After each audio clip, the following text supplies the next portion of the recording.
नमस्कार, सुप्रभात। स्वागत है आप सभी का। आप देख रहे हैं सुबह 9 बजे। अगले आधे घंटे में आपके पास होंगी तमाम अहम खबरें। मैं हूं प्रीति सिंह। आइए शुरुआत करते हैं मुख्य समाचारों के साथ।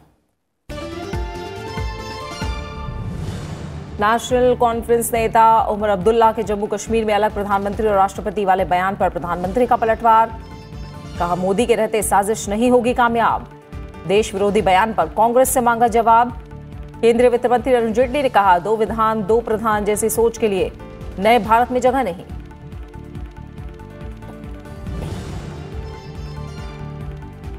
लोकसभा चुनाव के लिए चढ़ा सियासी पारा। प्रधानमंत्री आज बिहार में एनडीए के लिए प्रचार अभियान का करेंगे शुभारंभ। जमुई और गया में चुनावी रैलियां। ओडिशा के भवानीपटना में भी जनसभा को करेंगे संबोधित।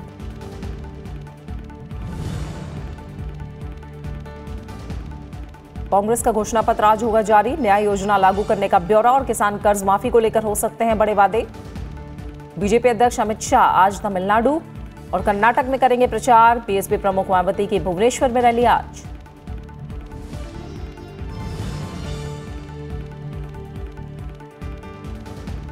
लोकसभा चुनाव के चौथे चरण की अधिसूचना के साथ ही 9 राज्यों की 71 सीटों के लिए आज से शुरू होगी नामांकन प्रक्रिया। 29 अप्रैल को होने वाले चुनाव के लिए गिरिराज सिंह, डिंपल यादव, बाबुल सुप्रियो, मुनमुन सेन और श्रीप्रकाश जायसवाल समेत मैदान में कई दिग्गज। ओडिशा विधानसभा के चौथे और अंतिम चरण की 42 सीटों के लिए भी आज जारी होगी अधिसूचना।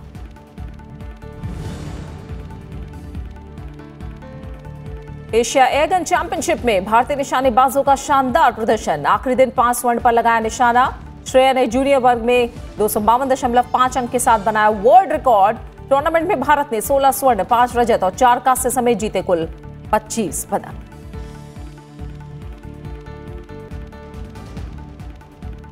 शुरुआत करेंगे लोकसभा चुनाव से जुड़ी खबरों के साथ।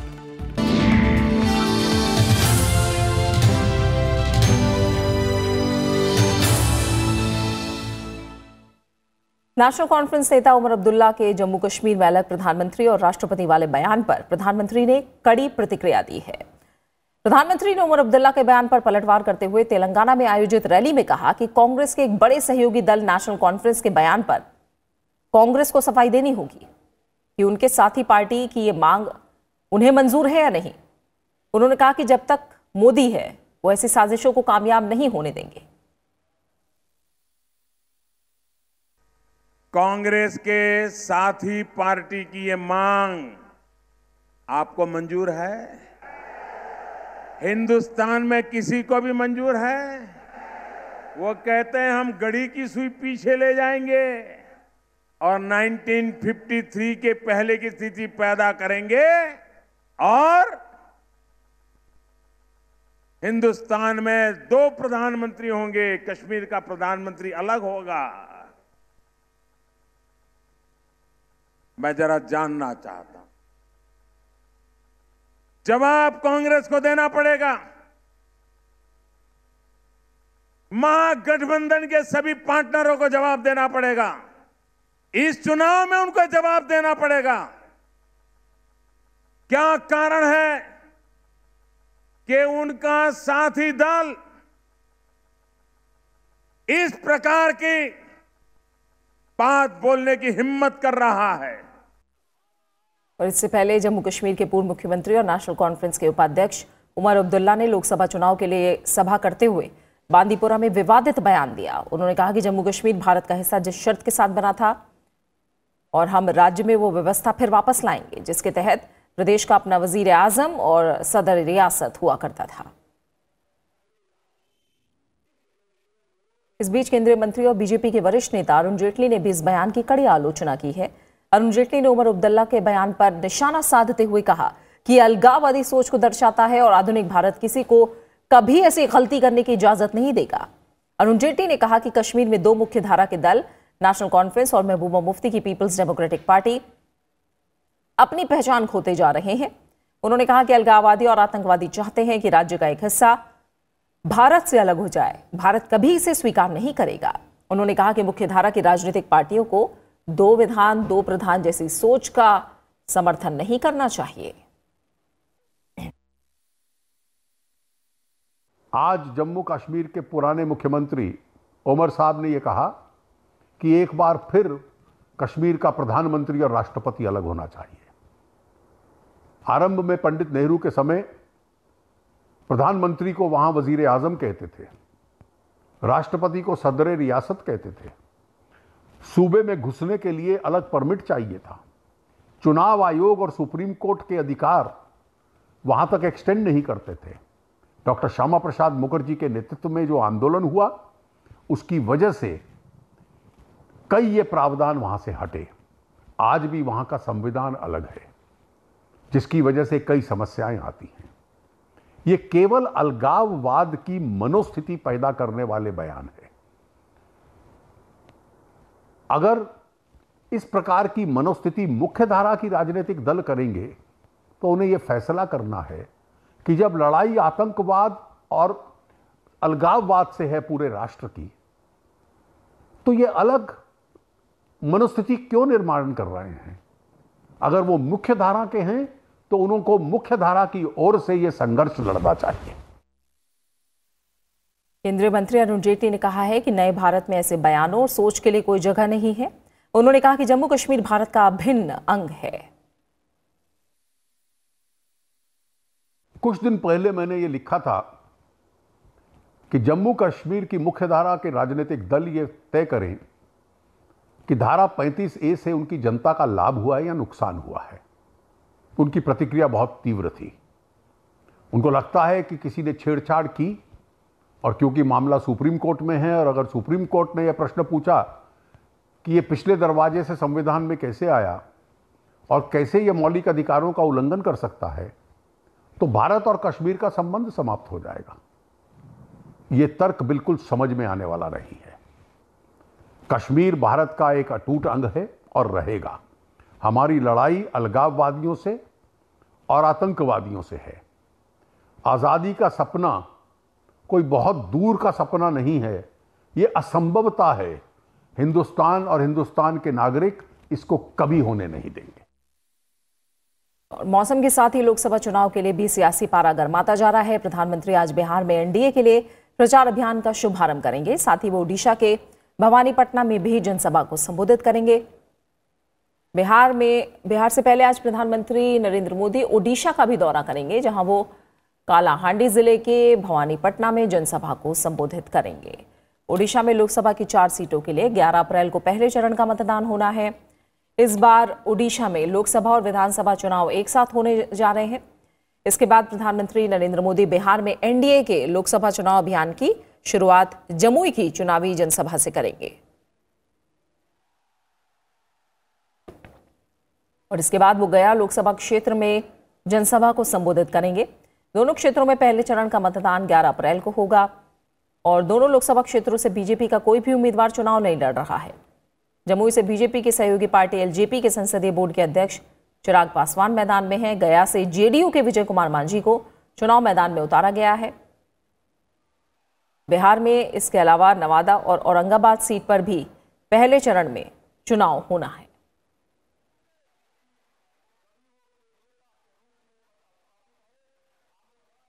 और पटना से हमारे साथ जुड़ रहे हैं हमारे सहयोगी अखिलेश सुमन। अखिलेश, बिहार में प्रधानमंत्री गठबंधन सहयोगियों के लिए वोट मांगेंगे और गया में जेडीयू उम्मीदवार विजय मांझी हैं, जबकि जमुई में एलजेपी के उम्मीदवार चिराग पासवान है। कितनी अहम ये सीटें हैं? प्रधानमंत्री नरेंद्र मोदी खुद मैदान में उतर रहे हैं इन सीटों के लिए और किस तरह की तैयारियां रैली को लेकर? देखिए, प्रधानमंत्री नरेंद्र मोदी जहां जा रहे हैं वो पुराने अगर कहेंगे बिहार झारखंड जब एक साथ था उस समय उसको सेंट्रल बिहार का गढ़ हार्ट कहा जाता था और आज वो कह सकते हैं कि वो साउथ बिहार है, डिस्ट्रिक्ट बिहार है। लेकिन जो सबसे रोचक बात यह है कि जिन सीटों पे जा रहे हैं प्रधानमंत्री, उनमें गया की सीट हो या फिर नवादा की सीट हो, ये दोनों सीट पहले बीजेपी के पास थी और बीजेपी ने इसे जेडीयू को दिया है। तो एक मुझे लगता है कि इसके माध्यम से प्रधानमंत्री इशारा यह देना चाहते हैं कि जो पुरानी सीटें थी बीजेपी की और जेडीयू की तरफ गई है, इसका मतलब ये नहीं है कि बीजेपी और जेडीयू में कोई मनमुटाव है या कोई खींचतान हुई है। इसीलिए प्रधानमंत्री ने जानबूझ के वो इलाका चुना है। और उस इलाके में मत बताऊं कि सिर्फ एक औरंगाबाद सीट है जो बीजेपी के पास है। उसके अलावा नालंदा हो, जहानाबाद हो, जमुई हो, ये सारे इलाके हैं ये जो उनके इलाज के पास, एलजेपी हो या जेडीयू हो। तो इसका मतलब ये है कि इन्होंने एक तरीके से यह संदेश देने की कोशिश की है पूरे बिहार में। आज के ये दोनों जो उनके जनसभाएं होंगी उसके माध्यम से वे संदेश देना चाहते हैं कि जो संयुक्त मोर्चा है, एनडीए है, वो एनडीए बिल्कुल इंटैक्ट है और उसमें कोई फर्क नहीं है सीट में जो भी हुआ हो कि किसकी सीटें किसे गई। जैसे आप समझ सकते हैं गिरिराज सिंह की सीट चली गई, वो अब बेगूसराय से लड़ रहे हैं। तो यह संदेश देना चाहते हैं वहां के मतदाताओं को कि इससे कोई फर्क नहीं पड़ता, बीजेपी या प्रधानमंत्री नरेंद्र मोदी या बीजेपी का नेतृत्व या पूरा जो एनडीए है वो एक साथ है, तो इसलिए वोट उसी को जाए। तो इसीलिए मुझे लगता है कि उन्होंने इस इलाके को चुना है और इसके बाद जब अन्य इलाकों में जाएंगे जहां की बीजेपी का स्ट्रांग होल्ड है, वहां जाकर वो फिर से संदेश देंगे। बिल्कुल, बहुत बहुत शुक्रिया अखिलेश इस बातचीत के लिए, इस जानकारी को फिलहाल बिहार से हम तक पहुंचाने के लिए आपका। और इससे पहले प्रधानमंत्री नरेंद्र मोदी ने कल महाराष्ट्र, आंध्र प्रदेश और तेलंगाना में चुनावी जनसभाएं की। वर्धा में चुनावी रैली से प्रधानमंत्री ने महाराष्ट्र में लोकसभा चुनाव के लिए प्रचार का शंखनाद किया। इस मौके पर उनके निशाने पर कांग्रेस एनसीपी गठबंधन रहा। उन्होंने कहा कि कांग्रेस और एनसीपी ने सिंचाई परियोजनाओं के नाम पर यहां के किसानों को लूटा। प्रधानमंत्री ने हिंदू आतंकवाद के मुद्दे पर कांग्रेस को घेरा। उन्होंने कहा कि जिसको कांग्रेस ने आतंकवादी कहा वो अब जाग चुका है। शांतिप्रिय हिंदू समाज को, पूरे विश्व को परिवार मानने वाले हिंदू समाज को आतंकवादी कहा गया। इसके बाद प्रधानमंत्री ने आंध्र प्रदेश के राजमुंद्री में भी जनसभा को संबोधित किया। उन्होंने कहा कि केंद्र सरकार ने सामान्य वर्ग के गरीबों को 10% आरक्षण दिया।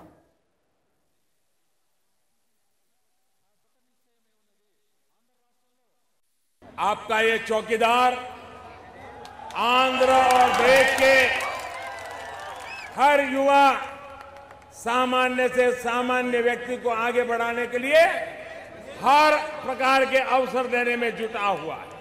पहली बार सामान्य वर्ग के गरीबों को 10% का आरक्षण हमारे ही सरकार ने दिया है। इससे राजसमंद के आंध्र प्रदेश के सामान्य वर्ग के गरीब परिवारों को लाभ तय हुआ है।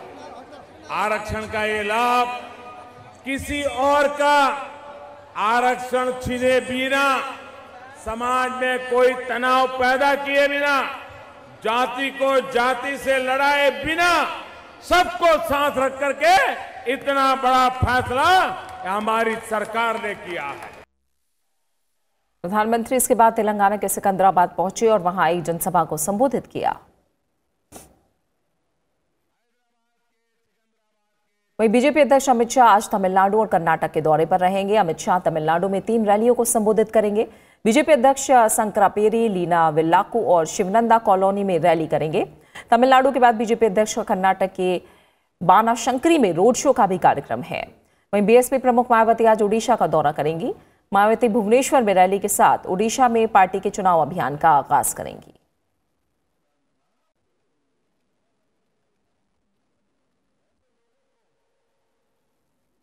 कांग्रेस लोकसभा चुनाव के लिए आज घोषणा पत्र जारी करेगी।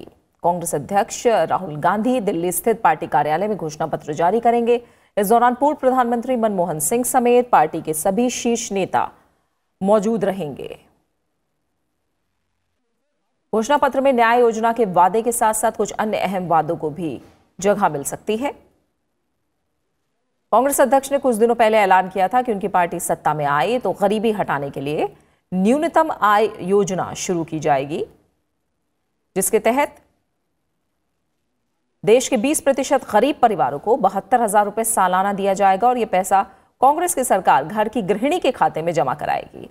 कांग्रेस इस बार किसानों के लिए कर्ज माफी की घोषणा करने के साथ ही स्वामीनाथन आयोग की सिफारिश के मुताबिक न्यूनतम समर्थन मूल्य तय करने का भी वादा कर सकती है।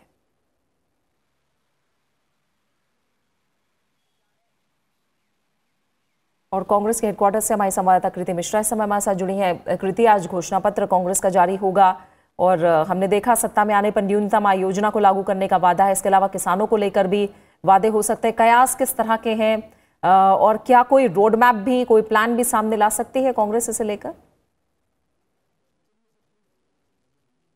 जी प्रीति, अभी अब से कुछ ही देर में कांग्रेस का घोषणा पत्र लोकसभा चुनाव के लिए जारी होगा। यहाँ पर लोगों का जो नेता है कांग्रेस के, उनका आना जाना लगा हुआ है। भारी संख्या पर यहाँ पर जो कांग्रेस के समर्थक हैं वो पहुंच चुके हैं। ढोल नगाड़े बज रहे हैं, आप मेरे पीछे ये सुन सकते हैं। मीडिया का बहुत बड़ा जमावड़ा हो गया है। तो 11:45 पर कांग्रेस का घोषणा पत्र जो है वो कांग्रेस पार्टी रिलीज करेगी। जैसा कि आपने कहा कि न्याय स्कीम जो है उस पर काफी फोकस रहेगा। उसके लिए स्लोगन रहेगा गरीब परिवार 72,000। उसके अलावा कांग्रेस प्रेसिडेंट लगातार कहते आए हैं कि जो राइट टू जॉब है, चाहे फिर वो सरकारी नौकरियां हो या फिर उसके अलावा हो, उस पर कांग्रेस का काफी फोकस रहेगा। और इसके साथ ही जो बिजनेस कम्युनिटी है उनको साधने के लिए कांग्रेस प्रेसिडेंट ने वादा किया है कि अगर कांग्रेस सत्ता में आती है तो जो एंजल टैक्स है उसको अबॉलिश कर दिया जाएगा। कयास ये भी लगाए जा रहे हैं कि फार्म लोन वेवर 2 लाख रुपए तक का जो किसानों के लिए जो वो है लोन, जो कांग्रेस पार्टी ये कह सकती है कि उसको माफ कर दिया जाएगा अगर कांग्रेस पार्टी सत्ता में आती है। और इसके अलावा राइट टू हेल्थ केयर और एक कड़ा कानून कांग्रेस ने ये भी वादा कर सकती है कि एक कड़ा कानून बनेगा पेड न्यूज जो है, फेक न्यूज है, उसको डील करने के लिए और साथ ही पार्टी डिफेक्शंस को डील करने के लिए। लेकिन प्रश्न वही है प्रीति जो आपने उठाया कि क्या रोड मैप होगा, क्योंकि वादे तो हो सकते हैं लेकिन उसकी वित्तीय गणित उसको पूरा करने के लिए वो किस तरह से बैठेगी। और उसके अलावा जो सबसे जरूरी है, जो देश में माहौल है बालाकोट स्ट्राइक के बाद जो नेशनल सिक्योरिटी इंटेग्रिटी का, उसके अलावा क्या कांग्रेस पार्टी कोई नैरेटिव दे सकती है, ये देखना होगा। बिल्कुल, इस पर जरूर नजरें होंगी। फिलहाल बहुत बहुत शुक्रिया कृति इस जानकारी को हम तक पहुंचाने के लिए आपका। वहीं लोकसभा चुनाव के चौथे चरण में 9 राज्यों की 71 सीटों के लिए आज अधिसूचना जारी होगी और अधिसूचना जारी होने के साथ इन सीटों पर नामांकन का काम शुरू हो जाएगा। 9 अप्रैल तक नामांकन किए जा सकेंगे। 10 अप्रैल को नामांकन पत्रों की जांच होगी। 12 अप्रैल तक नाम वापस लिए जा सकते हैं। चौथे चरण का मतदान 29 अप्रैल को होगा। नतीजों का ऐलान 23 मई को होगा।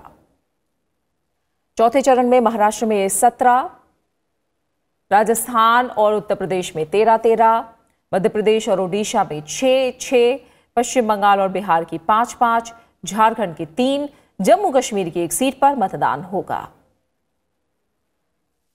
इस दौर में जिन प्रमुख उम्मीदवारों पर लोगों की नजरें हैं उनमें बिहार के बेगूसराय सीट से केंद्रीय मंत्री गिरिराज सिंह, उत्तर प्रदेश के कन्नौज सीट से डिंपल यादव, कानपुर से पूर्व केंद्रीय मंत्री श्री प्रकाश जायसवाल, पश्चिम बंगाल के आसनसोल लोकसभा सीट से टीएमसी की मुनमुन सेन और बीजेपी उम्मीदवार बाबुल सुप्रियो का नाम शामिल है। वहीं आज ओडिशा विधानसभा चुनाव के चौथे चरण के लिए भी अधिसूचना जारी की जाएगी। इस दौर में 42 विधानसभा सीटों पर 29 अप्रैल को मतदान होना है। इन सीटों पर नामांकन की आखिरी तारीख 9 अप्रैल है।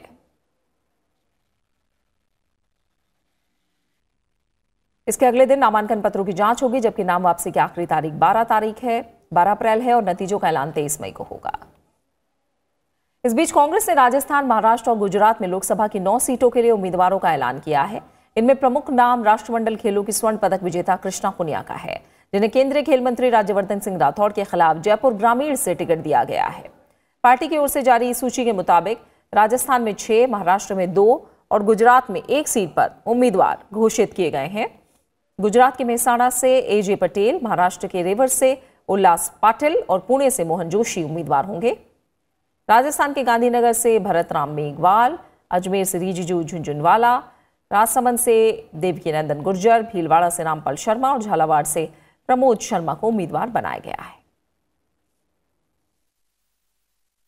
एनडीए ने केरल की वायनाड सीट से अपने उम्मीदवार का ऐलान किया है। अमित शाह ने ट्वीट किया कि एनडीए की ओर से भारत धर्म जनसेना के प्रमुख तुषार वेल्लापल्ली वायनाड से उम्मीदवार होंगे। कांग्रेस ने ऐलान किया था कि राहुल गांधी अमेठी के अलावा केरल की वायनाड सीट से भी चुनाव लड़ेंगे। इसके बाद से ये सीट चर्चा का विषय बन गई।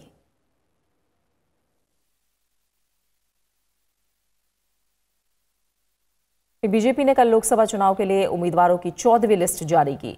इस लिस्ट में 3 लोकसभा सीटों के लिए उम्मीदवारों के नाम घोषित किए गए हैं और 3 सीटें ओडिशा की हैं। पार्टी ने मयूरभंज सीट से विश्वेश्वर टुडू को टिकट दिया है।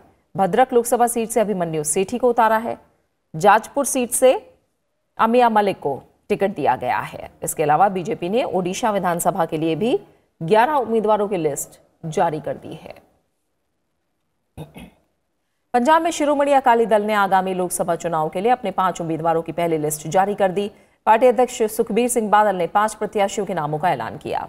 खदूर साबिल लोकसभा सीट से बीबी जागीर कौर, जालंधर से चरणजीत सिंह अटवाल, आनंदपुर साहिब से प्रेम सिंह चंदूमाजरा, पटियाला से सुरजीत सिंह रखड़ा और फतेहगढ़ साहिब से दरबारा सिंह गुरु को टिकट दिया गया है। पंजाब में कुल 13 लोकसभा सीटें हैं और राज्य में शिरोमणि अकाली दल और भारतीय जनता पार्टी के बीच गठबंधन है।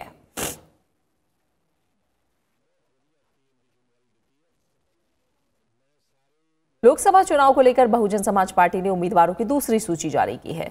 उत्तर प्रदेश में समाजवादी पार्टी और राष्ट्रीय लोकदल के साथ गठबंधन में उतरी बीएसपी ने इस लिस्ट में उत्तर प्रदेश की 6 लोकसभा सीटों के लिए उम्मीदवारों का ऐलान किया है। इसमें शाहजहांपुर, मिश्रिख, फर्रुखाबाद, अकबरपुर, जालौन और हमीरपुर से उम्मीदवार घोषित किए गए हैं। इससे पहले पार्टी ने 11 उम्मीदवारों की एक लिस्ट जारी की थी।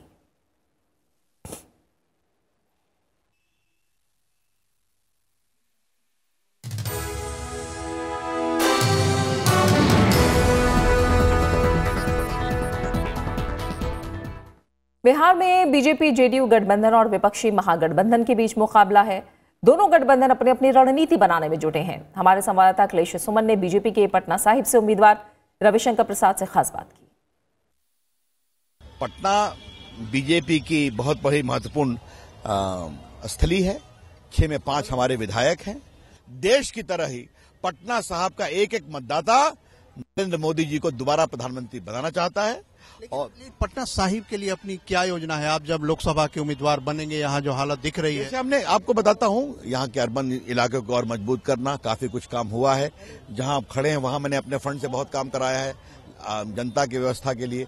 यहाँ पटना में 8 बीपीओ खुले हैं मेरे। आज देखिए बच्चियां वहाँ गांव के आकर के बीपीओ से दुनिया से जुड़ी हुई हैं। यहाँ मैंने इनोवेशन सेंटर स्थापित किया है।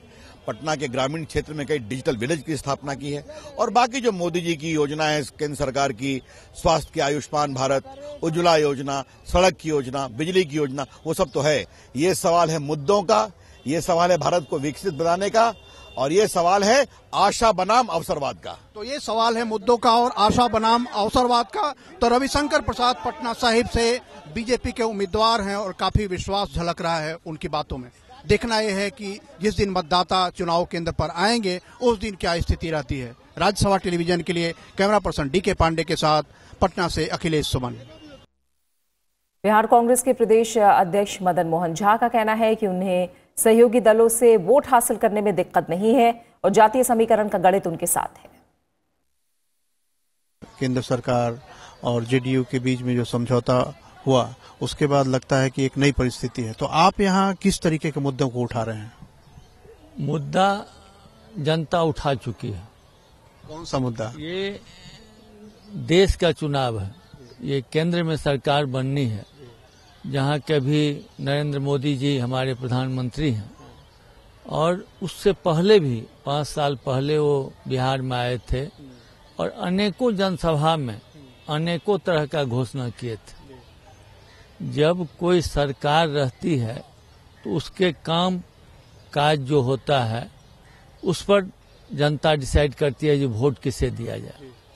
और जनता देख चुकी है कि जितना भी वादा उन्होंने किया है सबों में केवल समझिए कि आज तक एक भी वादा पूरा करने का काम नहीं किए हैं। मदन मोहन जी, लेकिन बिहार के बारे में जो कहते हैं कि बिहार के चुनाव में जातीय समीकरण बहुत महत्वपूर्ण होता है, तो जो जातीय समीकरण बिहार में है, आपका पुराना है या आपने जो आरजेडी आरएलएसपी इन लोगों से हाथ मिलाया है, तो उसमें क्या आपको लग रहा है कि आपको कोई फायदा होने वाला है?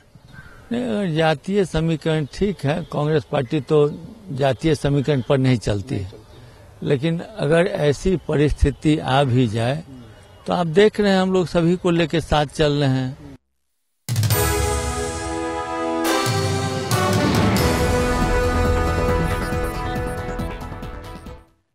चुनाव आयोग ने लोकसभा चुनाव कार्यक्रम के ऐलान के बाद से अब तक देश भर से संदिग्ध नकदी, अवैध शराब और नशीली दवाएं जब्त की हैं, जिनकी कीमत करीब 1460 करोड़ रुपए आंकी गई है।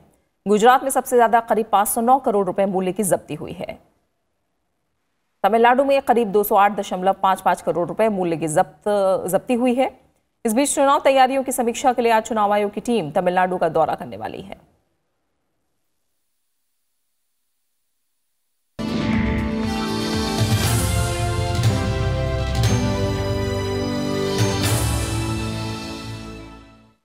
और अब बात कुछ और अहम खबरों की। रिजर्व बैंक ऑफ इंडिया की नए वित्त वर्ष 2019-20 में मौद्रिक समीक्षा नीति बैठक आज से शुरू होने वाली है।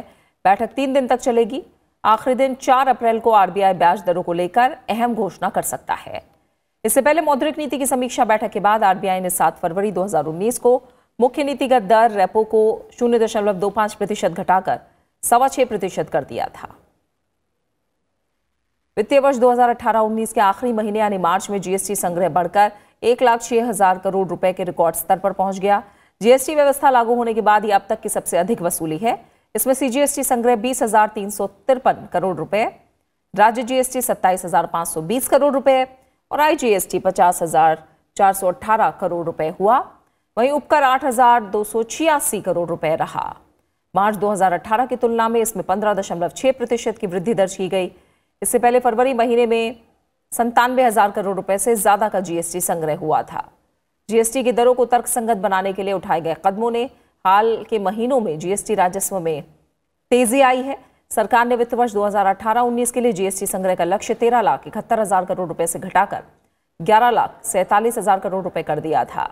नए वित्त वर्ष 2019-20 के लिए जीएसटी संग्रह का लक्ष्य 13,71,000 करोड़ रुपए रखा गया है। आयकर विभाग ने कर चोरी से जुड़े मामले में कट्टरपंथी कश्मीरी अलगाववादी नेता सैयद अली शाह गिलानी का दिल्ली स्थित मकान कुर्क कर दिया है। उनकी खिड़की एक्सटेंशन के नजदीक मालवीय नगर स्थित संपत्ति को कुर्क किया गया है क्योंकि वो 3,62,62,160 रुपए नहीं चुका पाए हैं। इस वजह से उन्हें इस संपत्ति को हस्तांतरित करने से रोक दिया गया है। चिली की यात्रा पर गए राष्ट्रपति रामनाथ कोविंद ने चिली के अपने समकक्ष सेबेस्टियन पिनेरा के साथ आपसी हितों के मुद्दों पर व्यापक चर्चा की। भारत और चिली के बीच खनन, संस्कृति और दिव्यांगों के सशक्तिकरण से जुड़े 3 सहमति पत्रों पर हस्ताक्षर किए गए हैं। दोनों देश सभी तरह के आतंकवाद को हराने और नेस्तनाबूद करने की दिशा में वैश्विक कार्रवाई को मजबूत करने के लिए एक साथ काम करने को लेकर सहमत हुए हैं। दोनों देश रक्षा क्षेत्र में अन्य सहयोग और अवसर खोजने पर भी सहमत हुए हैं। राष्ट्रपति ने चिली की कंपनियों को make in India, smart cities, digital India को भारत में निवेश के लिए आमंत्रित किया है। राष्ट्रपति रामनाथ कोविंद ने चिली के उस फैसले का भी स्वागत किया जिसमें चिली ने वैध अमेरिकी वीजा वाले भारतीयों के लिए वीजा मुक्त प्रवेश का ऐलान किया। इससे दोनों देशों के बीच सांस्कृतिक और व्यापारिक संबंधों को बढ़ावा मिलेगा। अमरनाथ यात्रा का पंजीकरण शुरू हो गया है। 46 दिन तक चलने वाली ये वार्षिक यात्रा 1 जुलाई से 15 अगस्त तक जारी रहेगी। यात्रा के लिए 13 साल से कम और 75 साल से ज्यादा उम्र वाले यात्रियों को इजाजत नहीं दी जाएगी। श्री अमरनाथ श्राइन बोर्ड ने यात्रियों को सलाह दी है कि वो यात्रा से पहले चिकित्सा परामर्श अवश्य लें। बात खेलों की। भारतीय निशानेबाजों ने चीनी ताइपे में आयोजित हुई एशियाई एयरगन चैंपियनशिप में शानदार प्रदर्शन करते हुए कल अंतिम दिन भी पदक जीतने का सिलसिला जारी रखा। भारत ने प्रतियोगिता के अंतिम दिन 5 स्वर्ण पदक जीतने में सफलता पाई। इस तरह भारत ने प्रतियोगिता में 16 स्वर्ण, 5 रजत और 4 कांस्य पदक के साथ कुल 25 पदक अपने नाम किए। भारत के लिए युवा निशानेबाज यशवर्धन और श्रेया अग्रवाल ने सबसे ज्यादा 3-3 स्वर्ण पदक जीतने में सफलता पाई। यश ने पुरुष जूनियर 10 मीटर एयर राइफल में शीर्ष स्थान हासिल किया। श्रेया ने 10 मीटर एयर राइफल में महिलाओं की जूनियर वर्ग के विश्व रिकॉर्ड के साथ स्वर्ण पदक जीता। श्रेया ने फाइनल में 252.4 अंक हासिल किए। और इसी के साथ फिलहाल सुबह 9 बजे की खबरों में मेरे साथ इतना ही। ब्रेक के बाद आगे विशेष में देखिए इंटेलिजेंस सैटेलाइट। नमस्कार।